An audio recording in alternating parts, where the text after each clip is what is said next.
আসসালামু আলাইকুম everyone, welcome করছি আমার মিনি ভ্লগে। আপনারা কি চিনতে পেরেছেন এই আপুটাকে? বলেন তো।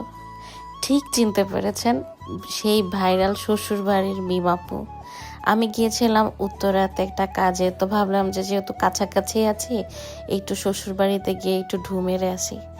তো তারপরে শ্বশুর বাড়িতে যাই, গিয়ে ওদের মেনুগুলা দেখলাম। অনেক ধরনের মেনু ছিল, অনেক রকমের খাবার ছিল।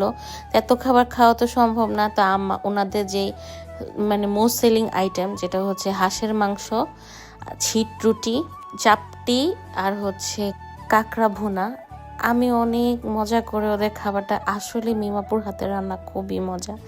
মানে আমার এতটা এক্সপেকটেশন ওনার প্রতি ছিল না, বাট আমি একটা রাজহাঁস নিয়েছিলাম, এটা প্রায় 350 টাকা পড়েছিল। লেগ পিসটা অনেক বড় ছিল, আমি লেগ পিসটা দেখেই খুশি হয়ে গিয়েছিলাম।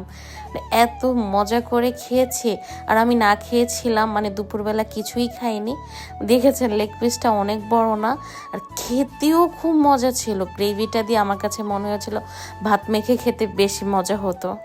তারপরে নিয়ে নিলাম কাঁকড়া ভুনা, এটাও খেতে খুব মজা। আপনারা যারা কাঁকড়া পছন্দ করেন তাহলে তো বুঝতে পারবেন যে অনেক মজা ছিল, অনেক মজা ছিল।